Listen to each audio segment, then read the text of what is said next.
Shomallo Karmakar, our resource person of today's, Dr. Anindita Chakraborty, my colleagues and dear students. We have organized this seminar today to commemorate and celebrate the International Day for Women and Girls in Science. As we all, it is a girls' college, so it is a special privilege for us that we will celebrate this together with a seminar also delivered by an eminent lady scientist. So before we begin the seminar, I will request our principal madam, Dr. Kanjilal, to kindly address us. Hello, may I audible? Yes, sir. Very good evening and thank you, Gayatri Madam. On behalf of the Victoria Institution College, at first, I convey the heartiest welcome to today's speaker, Dr. Anindita Chakraborty, Senior Scientist, former scientist, UGC DAE CSR, Kolkata Center. All the participants, my beloved students, and my dear colleagues who are present in the virtual platform.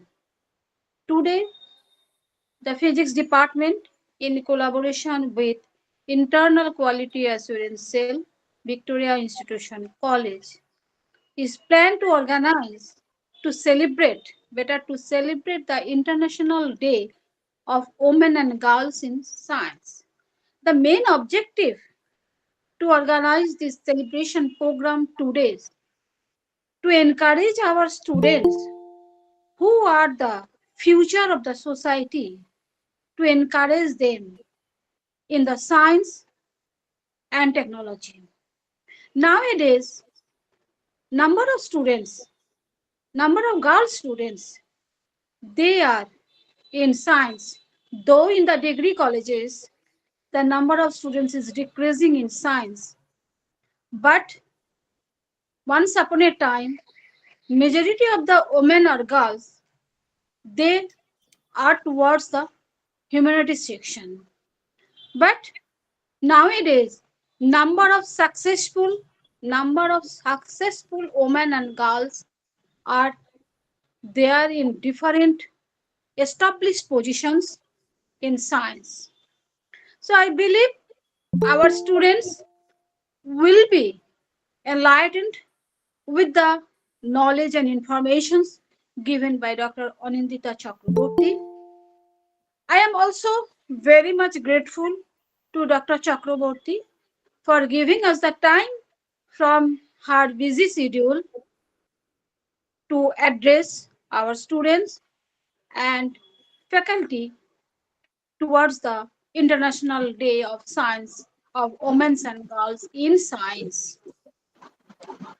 I am also very much thankful to all the faculty members of Physics Department, Dr. Shomallo Karmakar, IQAC Coordinator of Victoria Institution College, for organizing this program to celebrate International Day of Women and Girls in Science.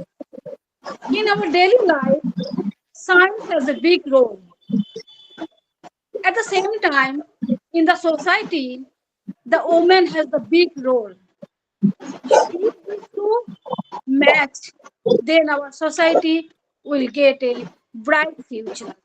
Thank you, each and everyone. Thank you, madam, for your precious words. Now, I will request our IQAC coordinator, Dr. Shomallo Karmakar, to say a few words. Thank you very much, Gayatri. Am I audible? Yes, you are on. Okay, a very good evening to our respected principal, Madam Dr. Moitri Rekanjilal, our respected resource person of today, Dr. Anindita Chakraborty, Madam, my colleagues, respected colleagues and faculties of the Department of Physics, and of course, my very dear students. Now, today it is a celebration of International Day of Women and Girls in Science. According to me, the first recognition of a woman in science was in the year 1903 when Marie Curie won the Nobel Prize. And after that, it was many other notable women who took up science and prosper in the field. Being a student of biology, I must remember about Barbara McClintock and, of course, Rosalind Franklin, who should have received the Nobel Prize for discovering the structure of DNA, but unfortunately, she was not awarded so. I'm thankful to the Department of Physics for organizing such a wonderful seminar. I'm thankful to our resource person who was able to take out time from her busy schedule and deliver an online session today. So we are thankful to our respected principal madam for allowing us to organize such a seminar. I would request the students to kindly listen to what our resource person has to say and enlighten yourself with her knowledge. I wish this program a great success. Thank you all. Thank you, Shimallo. Now, before we begin formally, I would like to introduce our esteemed speaker, Dr. Anindita Chakraborty, especially to our students who are on the forum here. She has been an outstanding student and was a gold medalist of the University of Calcutta, both in her MSc and MPhil. After that, she completed her PhD from Jadavpur University with the prestigious CSIR Junior and Research Fellowships. She was also the CSIR Research Associate at the Indian Institute of Chemical Biology in Kolkata. Thereafter, she joined as a scientist in the UGC DAE Consortium for Scientific Research Kolkata Center, and there she took charge of the Radiation Stress Biology Department. Throughout her long research career, spanning for more than 33 years, Dr. Chakraborty has been pursuing extensive research on radiation-induced cellular stress and related molecular mechanisms. She has also made immense contribution in the field of trace element science and has been working on research programs related to trace elements in biological and environmental sciences.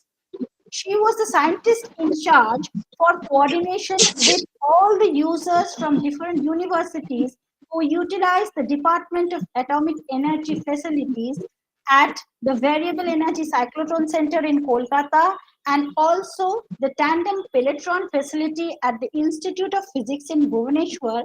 And she has been doing this for the last 25 years. Dr. Chakraborty has received many prestigious awards for her contribution to research. She has published more than 100 research papers in peer-reviewed journals with high impact factor. She has undertaken nearly 30 projects and guided 16 PhD students so far, and also has been the supervisor of several MSc, MPhil, and MD students for their dissertation work. Recently, Dr. Chakraborty retired from her professional capacity of senior scientist in the institute. However, we hope and we are sure that her academic career will still continue. Yeah. Now, I will request Dr. Chakraborty to kindly give us her testimony. So good evening, everyone, especially my dear students. Am I audible? Yes, yes. Okay. So since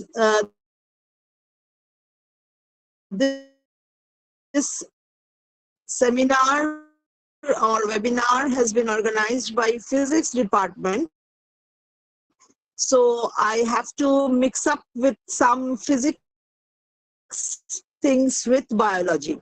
So maybe I'll be not talking straight away from the core biological functions, but the things will be related to biology definitely, with some special correlation with physics.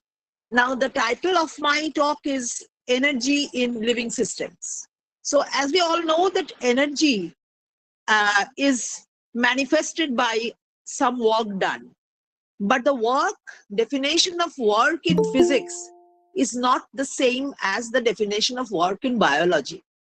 Because if you are not changing in your position, or if there is no distance covered, you may feel that how the work is being done. But in our system, in living system, the work is being done at every moment, every second, or rather to say every femtosecond we are working. Our cells are working. The cells are the functional unit of any living system. And within the cells, there are the organelles, cellular organelles or subcellular microparticles and different facets or follicles which are working every femtosecond. So this energy is called bioenergetics. This bioenergetics is actually a branch of biochemistry that focuses on energy and energy supply in biological system. So first, this term was originated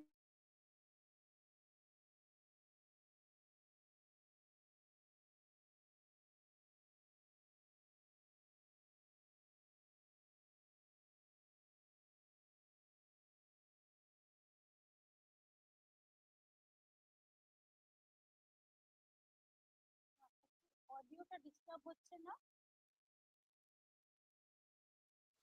হ্যাঁ, অনিন্দিত অডিওটা Hello? Disturb করছে, আমরা শুনতে পাচ্ছি। হ্যাঁ, হ্যাঁ, মানে audible ছিলেন না আরকি, নেটওয়ার্কের প্রবলেম হচ্ছে। ওকে, এখন শোনা যাচ্ছে?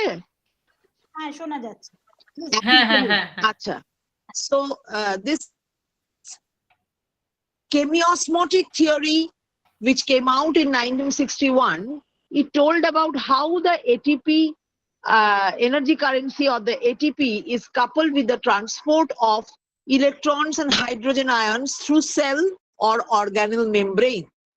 This subject of bioenergetic revolves around how biological systems acquire, store, and transduce energy. We know that energy cannot be stored, but in biological systems, we can store energy. The basic example of storing energy is storing of glycogen in our liver tissue, and how we can transduce that energy to work and maintain the energy balance. It also includes the breaking and synthesis of biomolecules in the cells and mechanisms by which energy gets transformed, such as cellular respiration and photosynthesis. So energy in biological system, this also can be potential or kinetic. As we all know, potential is a stationary energy and it exists as chemical bonds, concentration gradients, and electrical charges in the cells. We know that our cell membrane has differential charge within the membrane and outside the membrane. That is the reason why we get our nerve impulses or the stimuluses transferred from one part of our body to another. And kinetic energy is the energy in motion which results in movement of the molecules within the system. So suppose we have seen in a termite colony that there are, in a termite mound rather, that the larvae of a beetle, they, by the process of bioluminescence, they can attract the termite that the larvae eat.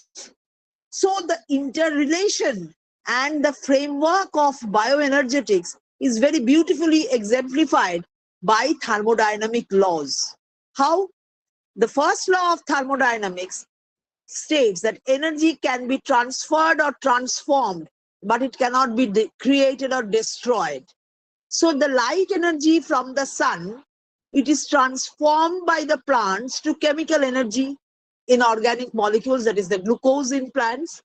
And then that is transformed by the termites to chemical energy in organic molecules in the termites, which is again transformed by the beetle larvae to light energy and produce the bioluminescence. And the second law of thermodynamics, which states that energy transfer or transformation increases the disorder or entropy of the universe. So this can be exemplified that during every energy transformation, some energy is converted to thermal energy and release that heat. So plants are using light energy to make organic molecules and they are producing heat. That heat is, the termite is digesting the plant and making new molecules. And again, this beetle larvae, which is digesting the termite, it is also emitting light. So transformation of energy is beautifully exemplified by the living system in an ecosystem which consists of a termite mound having some beetles in it. So now in case of our biological reactions in metabolism, we have two types of reactions. One is anabolism, another is catabolism. Anabolism means where we make the biomolecules, biosynthesis, synthesis within the body, synthesis from the pool, from the atomic pool of the body. Like we have all the art materials out of, say, so many elements in the Mendeleev's periodic table. 128 elements have been proved to be biologically essential. Lastly, the element which has been included is the boron. Boron is also very important for biological functioning. Now we have two types of reactions in metabolism. One is exergonic, another is endergonic. In the exergonic reaction, we have the energy is liberated and the amount of energy released, del G, is lesser than 0. Whereas in endergonic reaction, the energy required is non-spontaneous, in contrast to the exergonic, where it is a energy released is spontaneous and the amount of energy required is greater than 0. Del G is greater than 0. So these two will be telling you how we are constantly, the metabolic processes, the dynamic equilibrium of the metabolic processes are going on in a cell. As per se, not only in a cell, the tissue, the organ level and the organismal level. So now if you consider the flow of energy in the system, the flow of energy is unidirectional. It is the conversion of photon energy into chemical energy, where only 10% of the sunlight is trapped by the autotrophs. So the light energy comes from the sun, plants take it up and take up the chemicals from the soil and air, and then it converts that chemical energy into as stored food. And organisms, the autotrophs, excluding the autotrophs, the heterotrophs, they use the chemical energy from the autotrophs and consume them and require that energy for doing their work. So these chemicals in plants are passed to the organism that eat the plants, and in the process, heat is lost in the ecosystem, from the ecosystem. And then there is the decomposers in the soil who break down the litter, dead organisms, returning the chemicals into the soil. So there is a cycle, but it is unidirectional. The same amount of energy is not going back to the system. So if we consider the Linderman's trophic dynamic concept, there it is told that the energy flow within any ecosystem, say it aquatic, say it terrestrial, it is manifested by energy transforming unit known as the trophic level. Trophic means nourishment.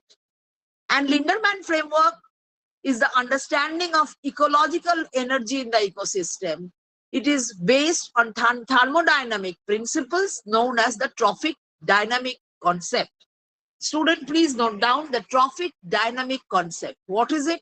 The food chain by which the energy passes through the ecosystem has many links: plants, then herbivores, then carnivores. So Linderman visualized a pyramid of energy within the ecosystem, where only 10% reaching each successive higher trophic level. So this law of 10% producers, if they have 1000 kilocalories, the primary consumers will be having 100 kilocalories. The secondary consumers will be having 10 kilocalories, and the tertiary consumers, we, birds, reptiles, etc., will be having 1 kilocalorie. So this is called as Linderman's 10% law. Now, this concept is based on the phenomenon of photosynthesis, which I have just explained, how the sunlight or the photon energy is used to store by the plants as food or chemical energy in the form of organic molecules. So almost all the green plants are autotrophs. The only nutrients they require are water and minerals from the soil and carbon dioxide from the air. So specifically, plants are photoautotrophs that use light as the source of energy to synthesize. There are certain bacteria which are chemoautotrophs, which utilize chemical substances like sulfur dioxide or sulfur to produce their stored food. And the process of photosynthesis most likely originated in a group of bacteria that had enfolded regions in the plasma membrane containing clusters of such molecules.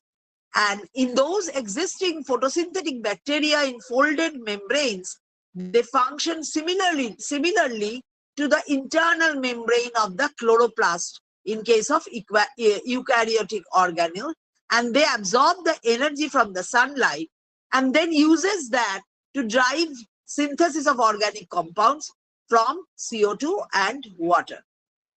So chloroplasts are nothing but some some cellular organelle in green plants, including green stems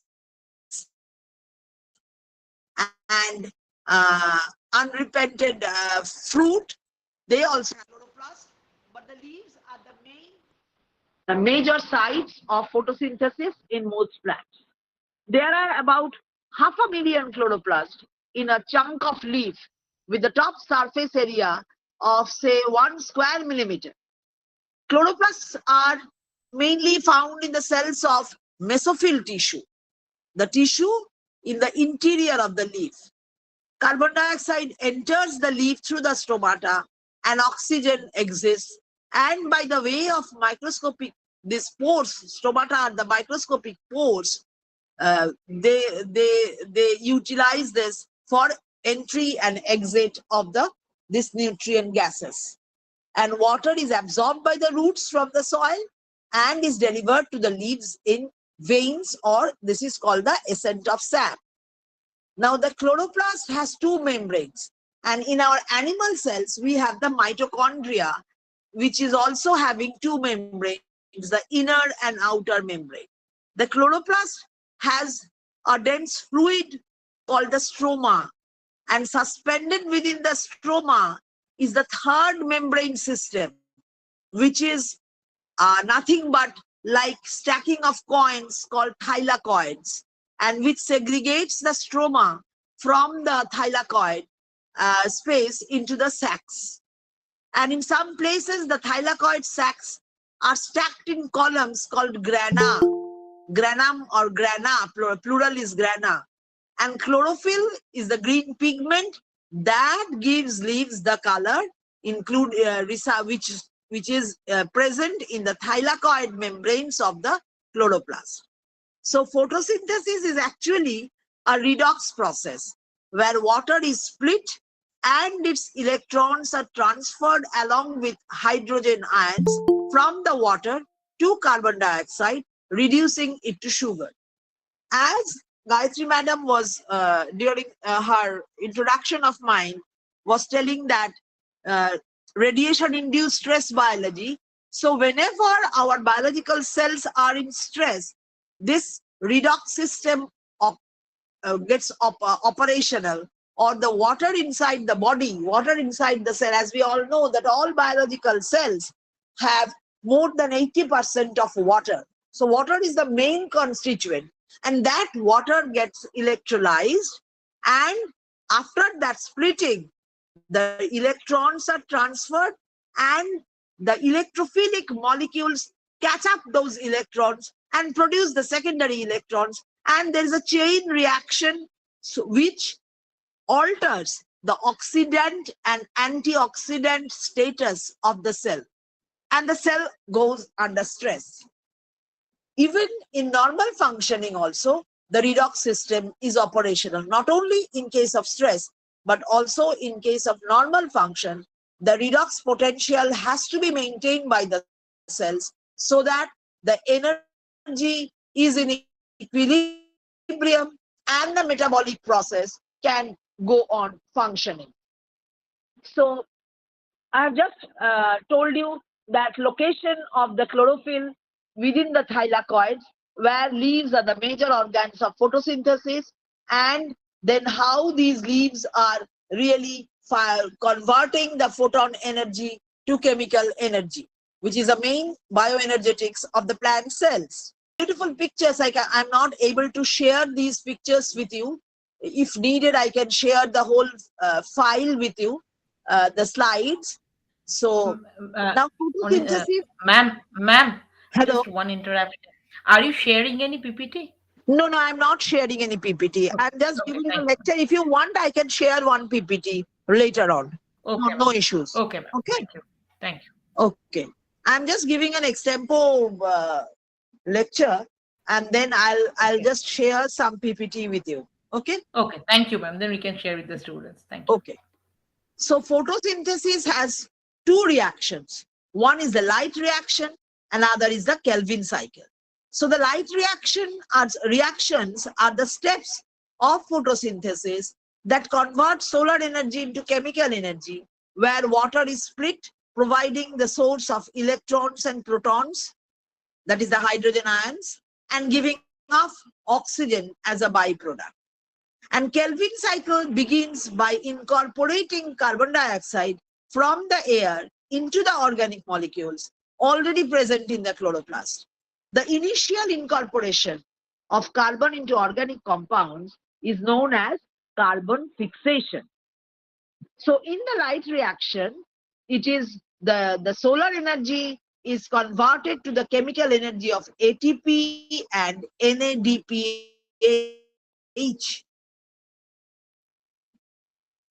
So what are the photosynthetic pigments? The light receptors. When the light meets the matter, it may be reflected, transmitted, or absorbed. But these substances that absorb the visible light are known as the pigments. Different pigments absorb light, you see, and of different wavelengths. And along the wavelengths, and the wavelengths that are absorbed disappear.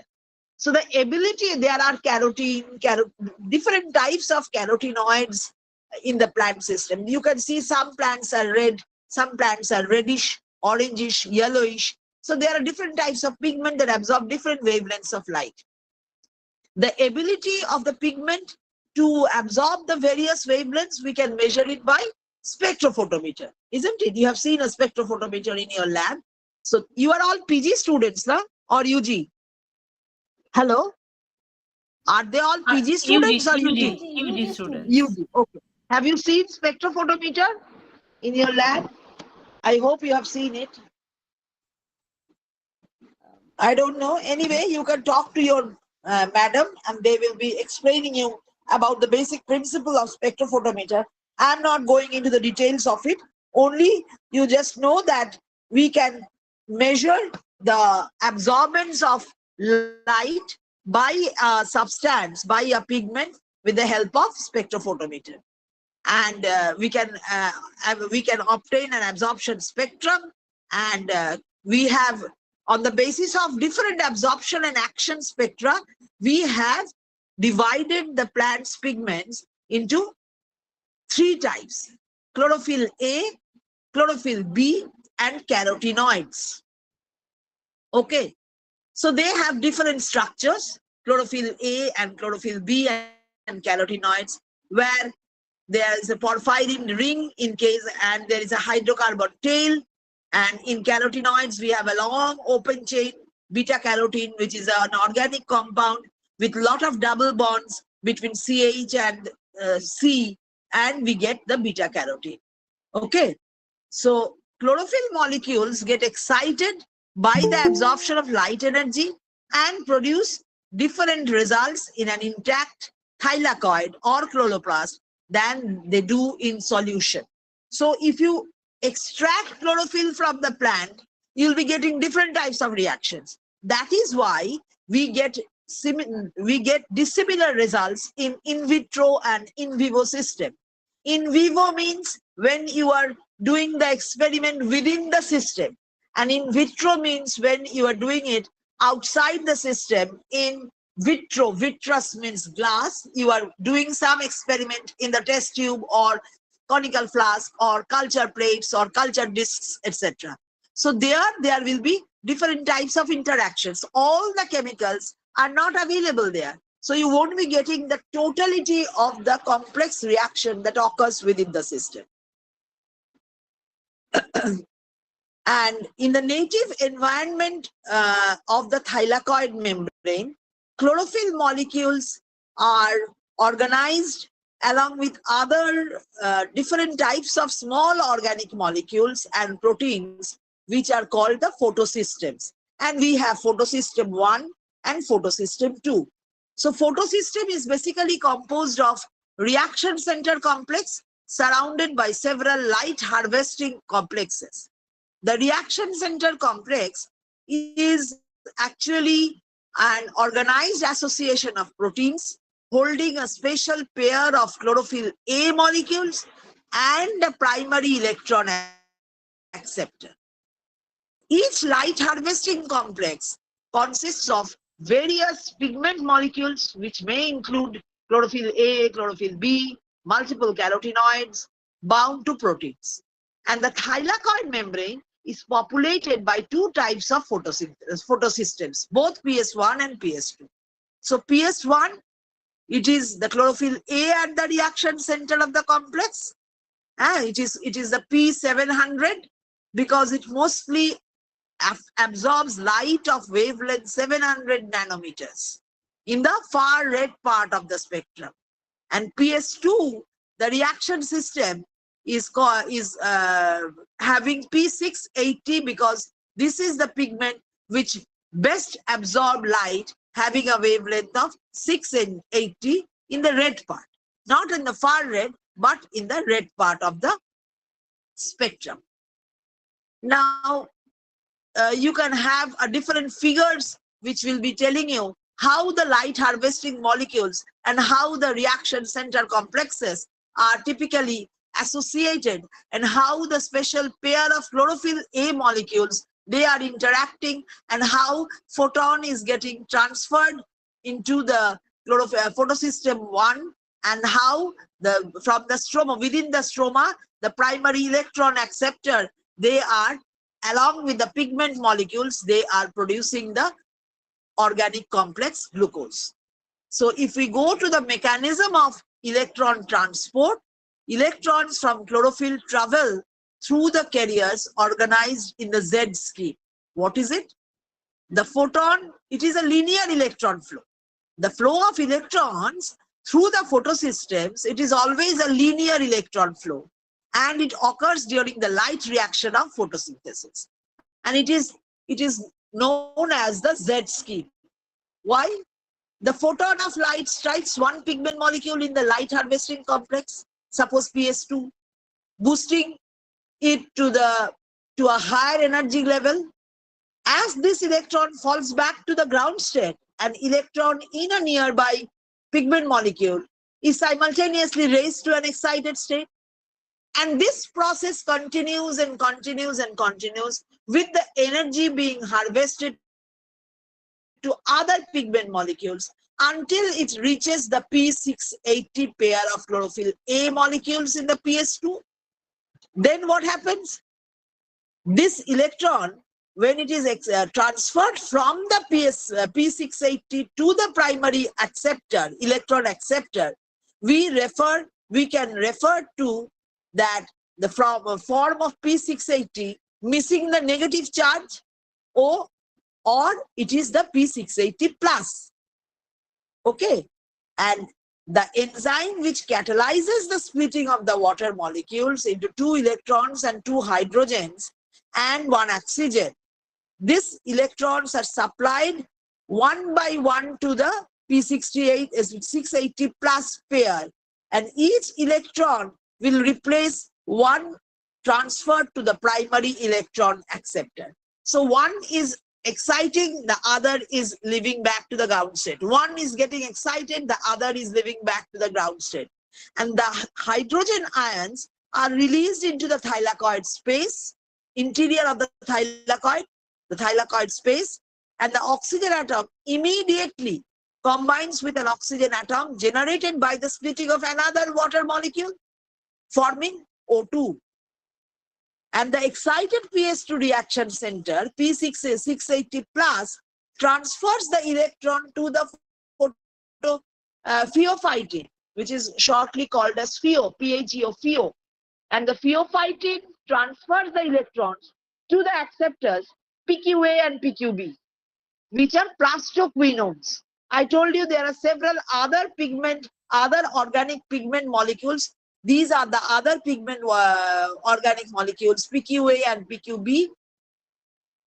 And then the cytochrome complexes comes into the picture.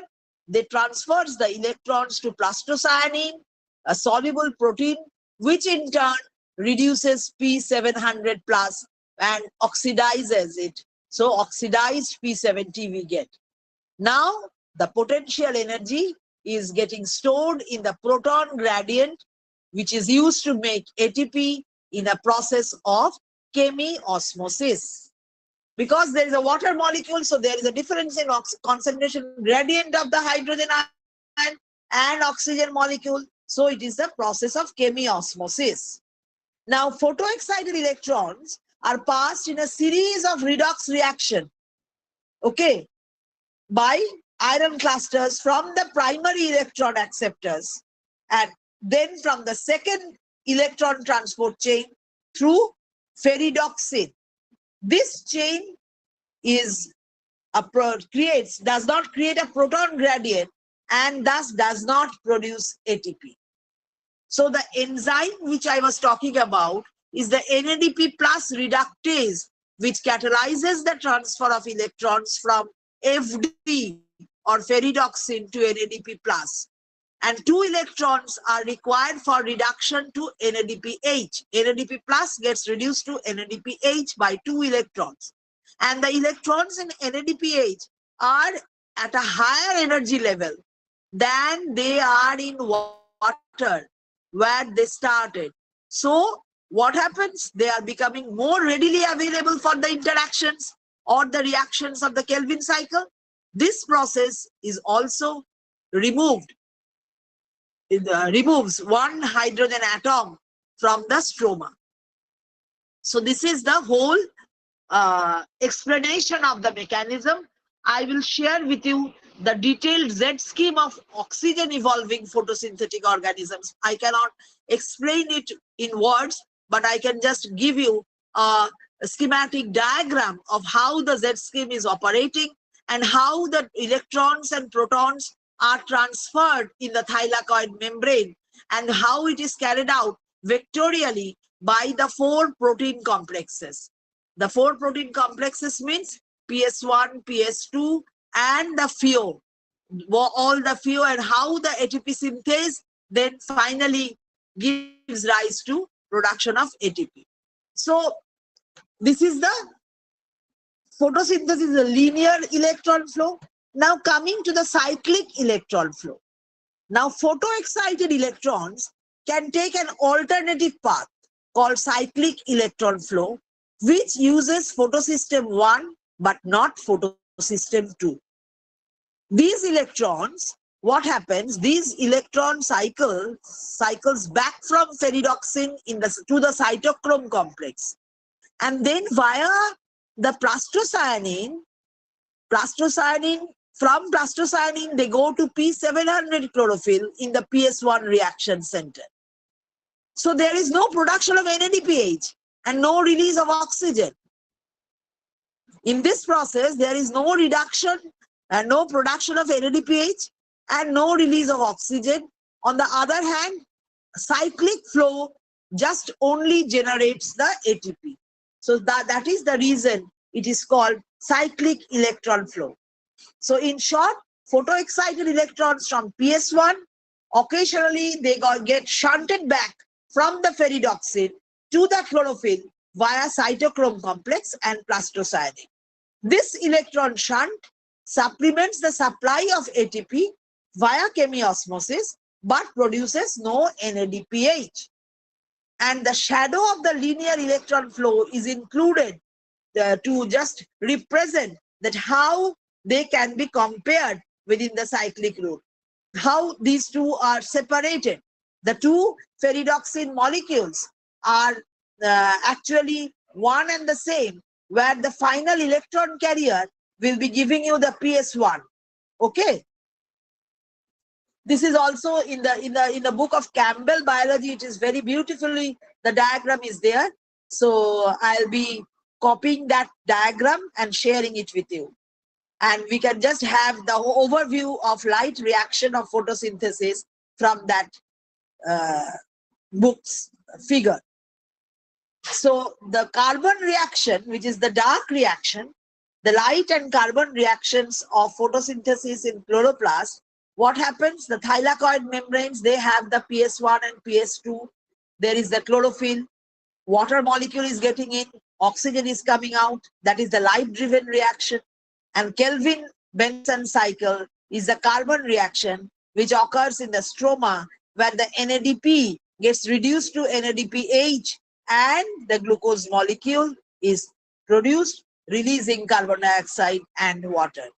So the carbon reaction or the Kelvin-Benson cycle uses the chemical energy of ATP and NADPH to reduce CO2 to sugar. The Kelvin cycle takes place in the stroma. It is all very similar to the citric acid cycle. In that, the starting material of this cycle is regenerated after some molecules enter and others exit the cycle. Okay, so carbohydrate is getting produced directly from the Kelvin cycle, but that is not glucose. It is actually a 3-carbon sugar called glyceraldehyde 3-phosphate, G3P. These plants are known as C3 plants for the net synthesis of one molecule of G3P, and the cycle that takes place takes 3 times, fixing 3 molecules of carbon dioxide, 1 per turn. That is why we get then glucose, the 6-carbon sugar. So first we get 3-carbon sugar, glyceraldehyde 3-phosphate. So Kelvin cycle has 3 phases. One is carbon fixation, where it incorporates each carbon dioxide molecule one at a time by attaching it to a 5-carbon sugar named ribulose biphosphate or bisphosphate, which is abbreviated as RUBP. The enzyme that catalyzes this first step is the RUBP carboxylase oxygenase. RUBP carboxylase oxygenase or Rubisco. The product of the reaction is a 6-carbon intermediate, which is very short-lived because it is energetically so unstable that it immediately splits in half, forming 2 molecules of 3-phosphoglycerates. Okay. Then comes the phase 2, which is the reduction. Each molecule of this unstable, splitted up 3-phosphoglycerate receives an additional phosphate group from ATP and become 1,3-bisphosphoglycerate. Then again, another electron pair is donated from NADPH, which reduces this 1,3-bisphosphoglycerate, and it loses 1 phosphate group in the process, becomes glyceraldehyde 3-phosphate, G3P. Now, specifically, the electrons from NADPH, they do reduce the carboxyl group of this 1,3-bisphosphoglycerate to the aldehyde group. Glycerate If it is getting reduced, you know, organic chemistry, it will be going to the aldehyde group of the G3P, which stores more potential energy in either sugar form, the same 3-carbon sugar formed in the glycolysis. Okay, we know in glycolysis glucose is split up into the glucose 3-phosphate. So this is the same glucose 3-phosphate, glyceraldehyde 3-phosphate or bisphosphoglycerate. The cycle began with 15 carbons and in the form of 3 molecules of the 5-carbon sugar RUBP. Now there are more 3 carbons more, so it is an 18 carbon worth of carbohydrate in the form of 6 molecules of G3P. 1 molecule exists the cycle to be used by the plant cell, but the other 2 molecules, other 5 molecules must be recycled to regenerate the 3 molecules of RUBP. So first is carbon fixation, second phase is reduction, third phase is regeneration, where the CO2 acceptor or the RUBP in a complex series of actions, what it does is the carbon skeletons of 5 molecules of G3P are rearranged. They get rearranged at the last steps of the Kelvin cycle into 3 molecules of RUBP, and the cycle spends 3 more molecules of ATP. Now the RUBP is going to receive the carbon dioxide again and the cycle continues.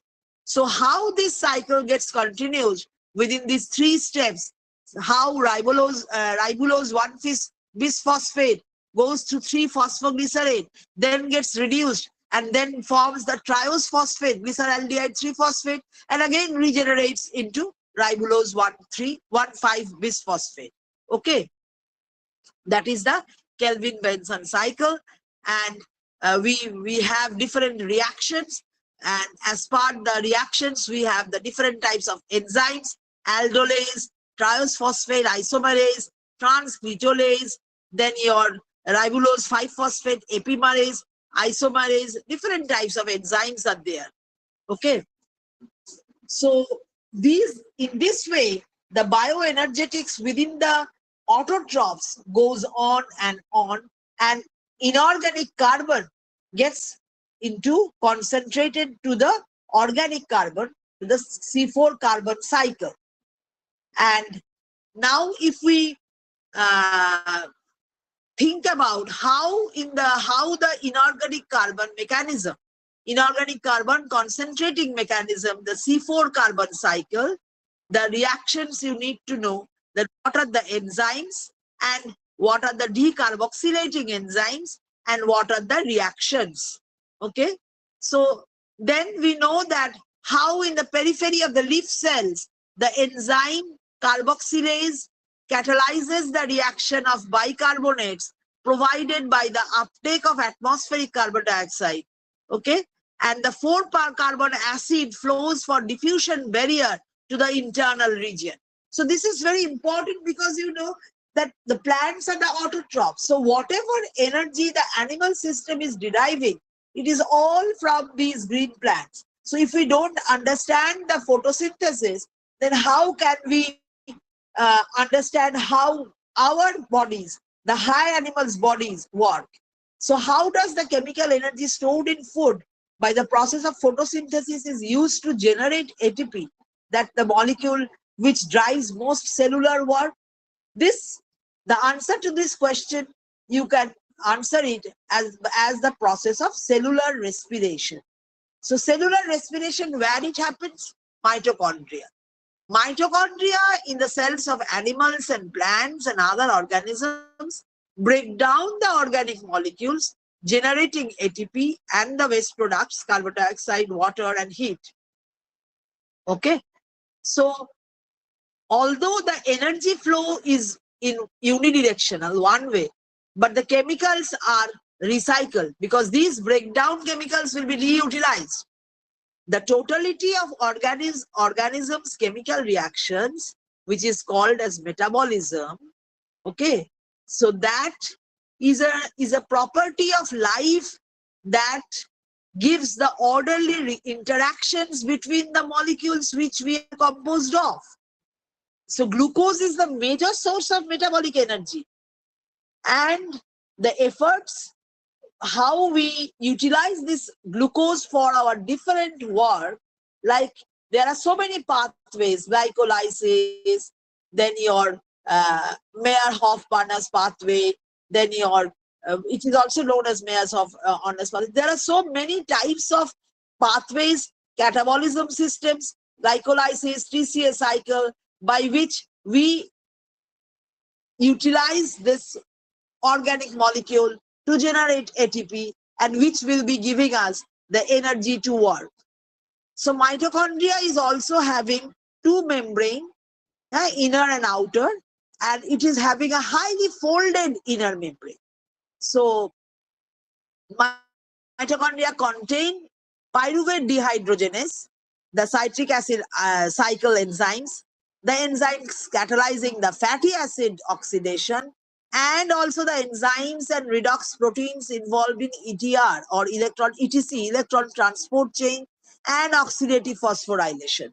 So mitochondria is not only the powerhouse, it is now known as the hub of signaling pathways. Without mitochondria, the signal transduction processes inside the body cannot go on its function, cannot carry on its function without mitochondrial intervention. So it is therefore good reason that mitochondria is the real powerhouse or the hub of the body. So mitochondria contains a highly folded inner membrane, and it is bounded by a smooth outer membrane. So this invagination of inner membrane is called the cristae, which reflects the respiratory activity of the cell. And the proteins mediating electron transport and oxidative phosphorylation are bound in the inner mitochondrial membrane. So the respiration rate varies with membrane's surface area. So more cristae, more surface area, more respiration rate. The inner membrane divides the mitochondria into two compartments, the intermembrane space and the internal matrix. What is this matrix? This matrix is actually a gel-like solution that contains extremely high concentration of enzymes of oxidative metabolism as well as substrates, then your nucleotide cofactors, inorganic ions, DNA, everything. Okay. So now I am not going into the details of the steps of glycolysis or citric acid cycle. The main theme of this is how mitochondria is mediating the electron transport chain, and electron carriers, how they are operating in sequence. So the electron carriers that actually ferry the electrons from NADH to FADH2 are associated with the inner mitochondrial membrane. And some of these redox centers are highly mobile and others are less mobile, and they are integral membrane protein complexes. Now, electron carriers operate in sequences. How? Oxidation of NADH and FADH2 is carried out by electron transport chain, which is nothing but a set of protein complexes containing redox centers, and they have greater affinities for electrons, and electrons travel through the chain from lower to higher standard reduction potentials, and they are carried from complex 1 and 2 to complex 3 by coenzyme Q or ubiquinone. Okay. Why it is called ubiquinone? Because of its ubiquity in respiring organisms, and from complex 3 to complex 4 by the peripheral membrane protein cytochrome C. So cytochrome complexes is also a very important factor of bioenergetics of the living system. And as if you are really interested in the bioenergetics of any animal system, and in a normal cell, or suppose in a stress cell, suppose in a disease cell like cancer cell, or even in diabetic cell, how these cytochrome C complexes are actually interfering with the electron transport chain and how they are objecting to the pathway. It is a very interesting phenomenon to understand. So there are different steps. Complex 1 where NADPH, NADH and coenzyme Q passes the electrons. Then complex 1 where contain multiple coenzymes and contains one molecule of flavin mononucleotide.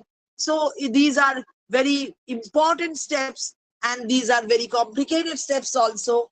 And where the complex 1 translocate 4 protons and complex 2 with which contains the citric acid cycle enzyme succinate dehydrogenase. It passes electrons from succinate to COQ. Okay, and this redox groups include succinate dehydrogenases covalently bound to FAD, which electrons are initially passed to that cluster.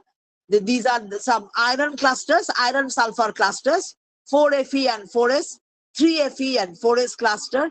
Essentially, these cluster complexes, the last one where the 4Fe and 4S and 3Fe and 4S, it lacks one iron atom, 2Fe and 2S, and one cytochrome. There is another cytochrome cytochrome B 560.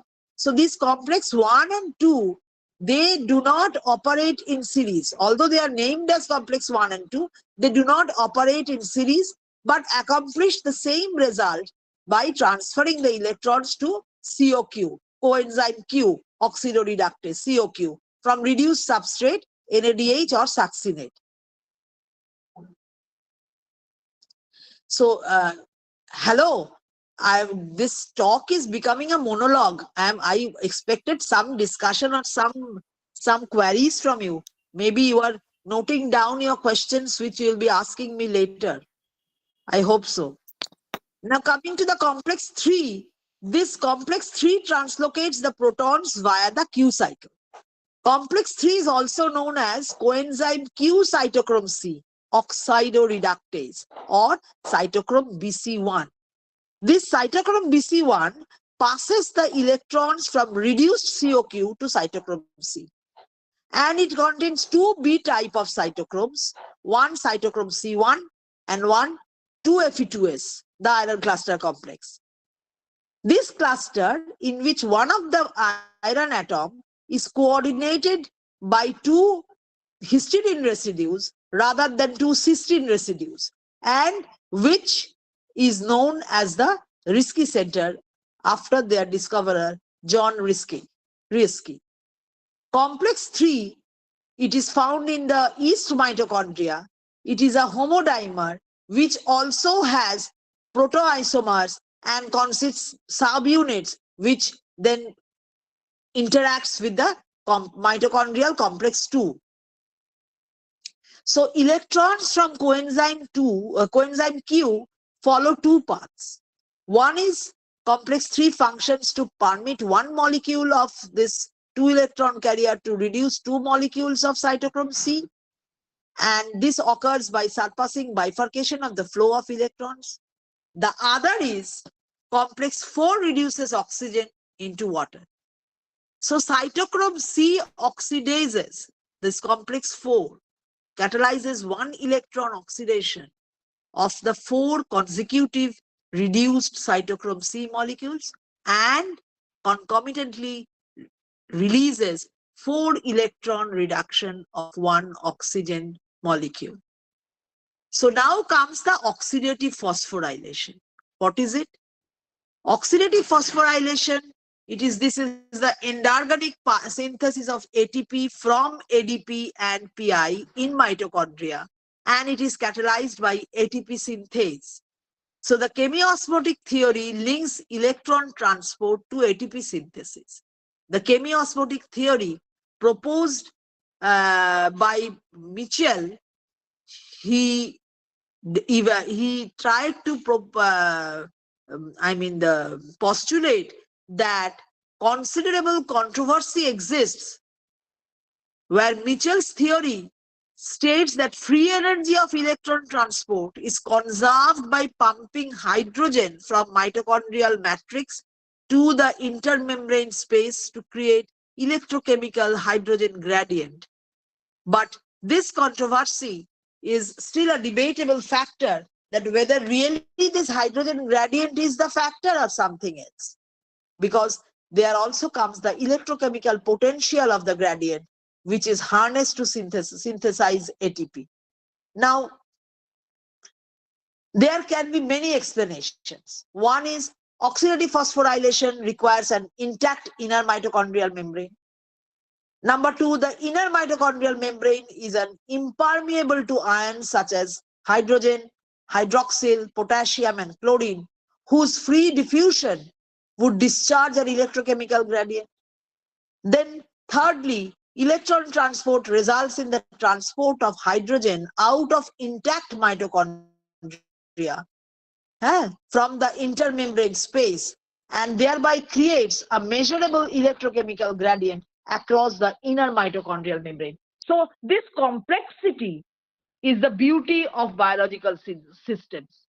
You cannot define a single 2+2 reaction or formula for biological systems. So you have to consider all the pathways, all the components, all the subcomponents, all the interactions, and even non-interacting molecules, which are, maybe they are not interacting, but they are providing the matrix for interaction. So the beauty of biology is complexity. The beauty of biology is the mathematics lying between the dynamism of the system, but it is in equilibrium, which is called the homeostasis. Whenever that homeostasis or the equilibrium is hampered, even a little bit of it, little means really submicroscopic alteration or perturbation, can totally distort the system. So we feel that we are working, we are running, we are sleeping, but no. Every point, every single moment of our life, such interactions, such complex interactions and reactions are going on, which is allowing us to perform our vital functions, to carry on the life, vitality of life. So that is why we are living. The difference between the living and non-living, every moment, the living is inert, non-living is inert. There is no interaction between them unless you force them to, unless you bombard them with some physical things. But here, each and every single molecule or atom, they are interacting in their own way to produce the energy, and that energy is giving another molecule. It is carrying that energy, and that is carrying on as a chain, and with that the metabolic equilibrium is being maintained. Okay, thank you. I don't know whether I have taken long time or not. No, it's just fine. Thank you, Anindita-di, for your enlightening talk. It's something new we have learned about bioenergetics and things like whatever you have explained. So now I will ask the students if you have any questions for Madam, you can ask. I don't know whether it was really too hard for you, but this is the basics of if you don't know the photosynthesis and how this energy from the universe is coming to our system, then you won't be understanding the basic biological processes. Okay, so this is the very first step of understanding biology. Then comes the systems, then comes the pathways, then comes the signals, then comes the signal transduction, normal cell functions, everything. Thank you. Do you have any questions, Any students? questions? So Gayatri, I will share this Yes. material. I'll just make it a little bit easier for them. Okay. Whatever I have told, I was just taking help of my notes, but I will make some slides and then I can tell you the references which I have consulted. Basically, this is the void. If you give the references in the slides, it will be more beneficial for the students. Okay. I have just consulted 3 books. Okay. Campbell Biology, then Plant Physiology and Development, and Biochemistry by Voigt. Voigt and Voigt. Students, do you have biochemistry books? How many of you are interested in biochemistry? We have some biology students also. So how many of them are interested in biochemistry? Biochemistry and molecular biology, there is not much difference. You need to know the interactions and reactions. You need to love chemistry. Okay, I think they got scared. If there are no questions, I'll request my colleague, Dr. Shinjini Dasgupta, to give the vote of thanks. Good evening, everyone. Before going to the vote of thanks, students, in the chat box, I have posted a feedback link, so please fill it up.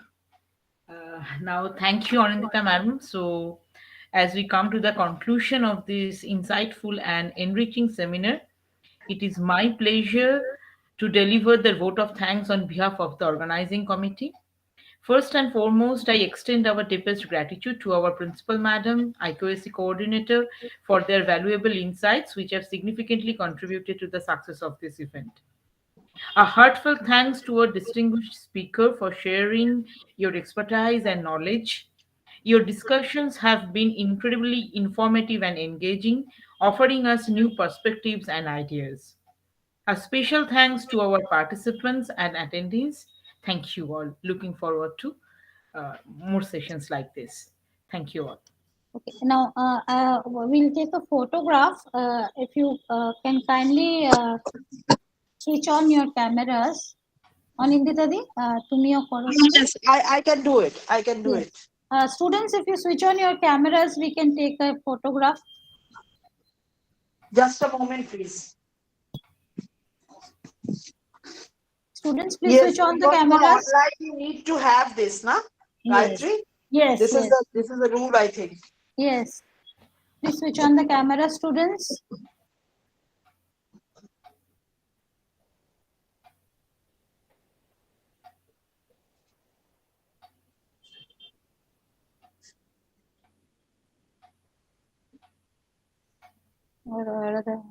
Tornodi, Virginie. I just need some time. কথা কলিও আছে বোধ কথা। গায়ত্রী তোমাকেই তো দেখতে পাচ্ছি না। এই যে আমি এখানে আছি নিচের দিকে। ওকে। ও আচ্ছা, না আমি ঠিক বুঝতে পারছি না কিরকম। আচ্ছা, সবাইকে কি করে নেবে একসাথে? ওই যতজন হয় আর কি। যতজন হবে আর যতজন হয়। আচ্ছা আচ্ছা আচ্ছা। হ্যাঁ, গায়ত্রীকে দেখলাম এবারে।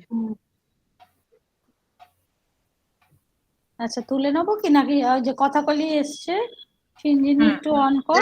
আমি দেখছি আমার লেখা ওখানটাতে কিন্তু মানে ব্ল্যাঙ্ক আছে নাকি? হ্যাঁ, ওটা অ্যাকচুয়ালি আমার ওইখান থেকে ওই সিঞ্জিনি কন্ট্রোল করছে এটা। হ্যাঁ, কিন্তু ব্যাপারটা হচ্ছে আমার অ্যাকচুয়ালি এটা করছে না তো। তুলে নাও, কারণ আমার ভিডিওটা খুব আনস্টেবল, মানে ফট করে ব্ল্যাঙ্ক হয়ে যেতে পারে। আচ্ছা তুলছি একটা। হ্যাঁ, তুলে নাও, গেছে।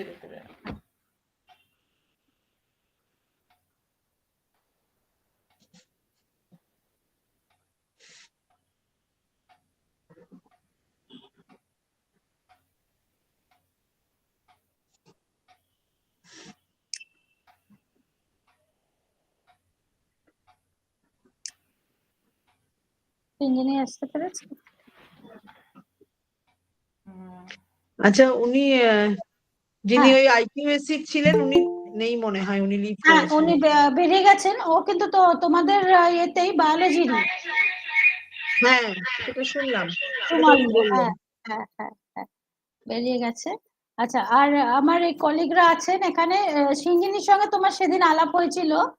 হ্যাঁ, ইনি স্বর্ণলেখাদি আছেন, আর শুভেন্দু আছে, আর এটা হচ্ছে আমাদের সব থেকে ছোট আত্রি, আর কথাকলিও সব থেকে ছোট। আচ্ছা আচ্ছা,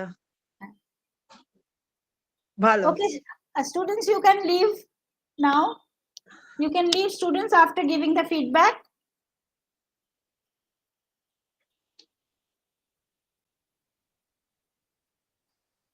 ঠিক আছে, thank you Gayatri, thank Okay, you thank all. হ্যাঁ It was a একটু nice থ্যাংক ইউ, আমাদেরও খুব meeting ভালো you লাগলো। virtually. I আমাদের was কাছে